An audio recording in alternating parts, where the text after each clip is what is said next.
परम पूज्यपाद संत साहिब जी महाराज के पावन चरणों में कोटि सह नमन। उनके ही विशेष कृपा पात्र पूज्यपाद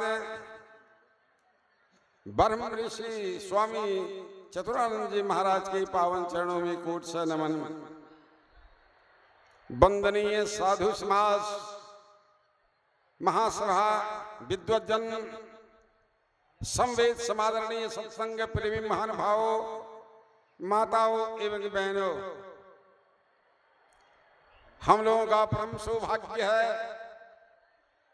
कि इस अखिल भारतीय संत मत सत्संग के 15वें वार्षिक महाधिवेशन में सम्मिलित हैं और आज समापन दिवस है।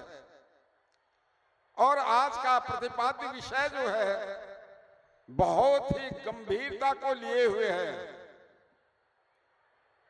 वह है गुरु। गुरु, गु और रू। गु माने गुफा, रू माने प्रकाश। जो अंधकार में प्रकाश कर दे वो गुरु कहलाते हैं। गुरु ज्ञान स्वरूप होते हैं। गुरु ज्ञान को कहते हैं शिष्य सीख ले सो होय। ज्ञान मर जात जाने बिना गुरु और शिष्य ने को। यह संसार और यह शरीर हमें मिला हुआ है, लेकिन बिना गुरु से ज्ञान होने को नहीं है। अतः जो गुरु धारण करते हैं उन्हीं का जीवन धन्य है।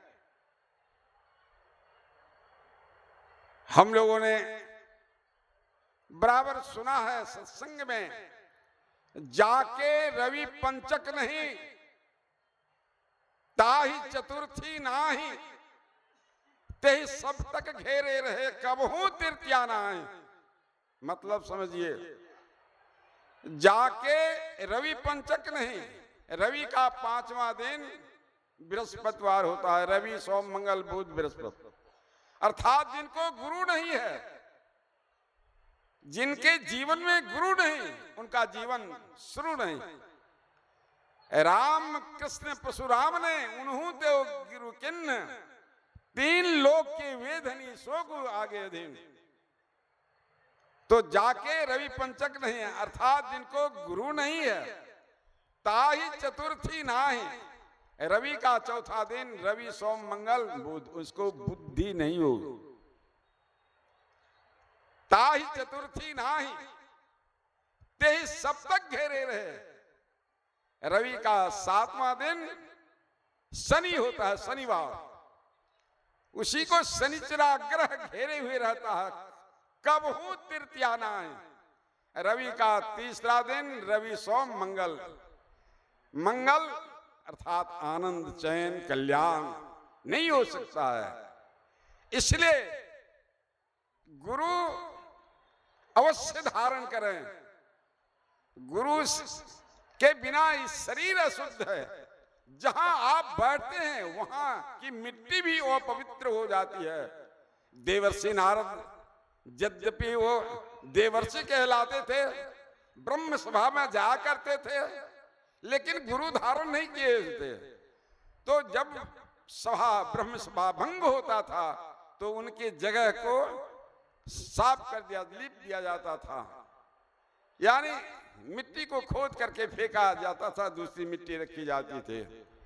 इस तरह से देवर्षि नारद से कहा कि नारद जी आपके समय तो बड़ी घोर अन्याय होता है। कहा वह क्या? कहा आप जहां बैठते हैं वहां की मिट्टी फेंकी जाती है, दूसरी मिट्टी रखी जाती है। देवर्षि नारद ने कहा जब तक नहीं देखो निज नैना तब तक नहीं मानो किसी के बहना। ब्रह्म सभा में गए और जब ब्रह्म सभा भंग हुआ तो अपनी जगह को चिन्हित कर दिए और छिप गए आड़ में जाकर। देखा एक विष्णु दूत आया एक हाथ में कुदाली है, दूसरे हाथ में टोकरी। जहां देवर्षि नारद बैठे हुए थे वहां की मिट्टी खोद करके फेंक दी गई, यानी सवा हाथ। तो दूसरी मिट्टी रखी गई। सोचा कि नारद ने कि कहीं दूसरी जगह भी खोदाई होती है, नहीं किया, वो चल दिया। देवर्षि नारद उधर से निकलते हैं, कहा ओ मानव ठहर जाओ। ठहर गए और कहा जहां पर मैं बैठा वहीं की मिट्टी फेंका गया, ऐसा क्यों किया? देवर्षि नारद से कहा विष्णुदूत ने कि मैं विष्णुदूत हूं, क्यों, काहे, किस लिए, ये हमसे मत पूछिए, जाइए भगवान विष्णु से फरियाइए। देवर्षि नारायण नारायण कहते हुए पहुंच गया विष्णु लोक और कहा भगवान विष्णु को दंडवत प्रणाम के पश्चात कहा भगवान मेरे साथ तो घोर अन्याय होता है। कहा वह क्या नारद कि जहां मैं बैठता हूं वहां की मिट्टी फेंकी जाती है, दूसरी मिट्टी रखी जाती है, इतना नापाक हूं मैं। भगवान विष्णु ने कहा कि नारद तुम गुरु धारण नहीं किया है, इसीलिए जहां तुम बैठते हो अरे वहां की मिट्टी अपवित्र हो जाती है। समझ लीजिए जो गुरु धारण नहीं किया है, देवर्षि नारद ऐसे पुरुष, संत कबीर साहब ऐसे पुरुष, और वो गुरु धारण नहीं किया था तो किस तरह से गुरु बताए। आप आए हैं, समझ लीजिए इस बात को, सत्संग में आए हैं, एक बात नोट कर लीजिए और गुरु धारण कीजिए।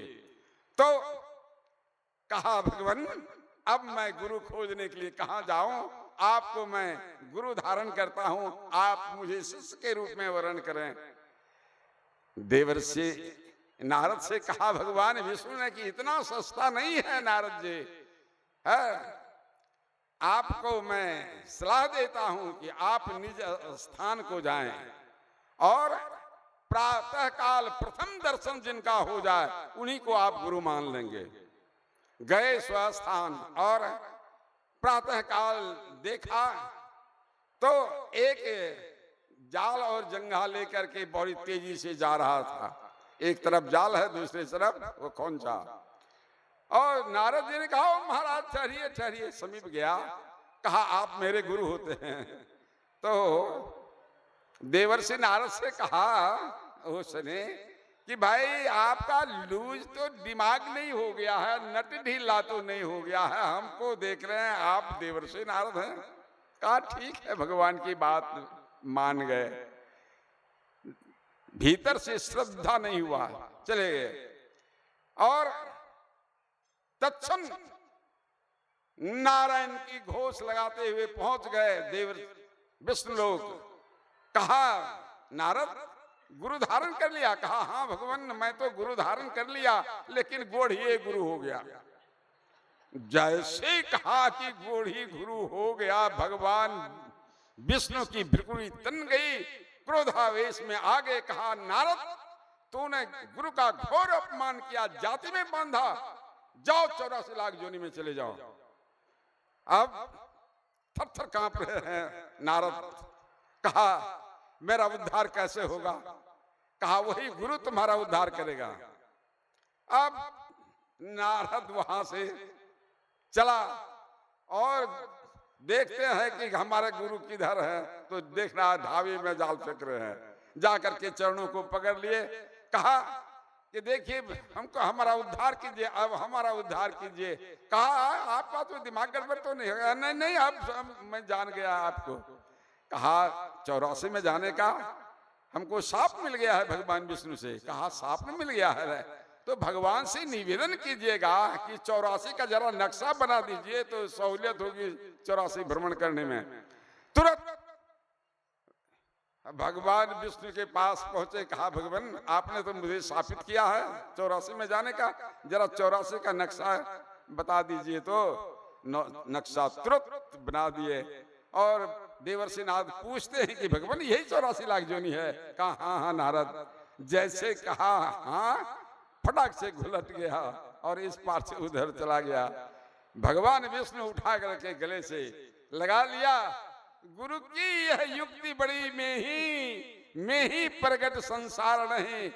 कह यही ढोल पिटाए सुनाए दिया गुरु साहब बाबा देवी ने। तो गुरु की युक्ति है, गुरु युक्ति के मुताबिक साधन भजन ध्यान त्रिकाल संध्योपासना नित्य नियमित रूप से करते रहे, इसी में सबों का कल्याण निहित है। बोलिए श्री सद्गुरु महाराज की जय। गुरु की युक्ति में ध्यान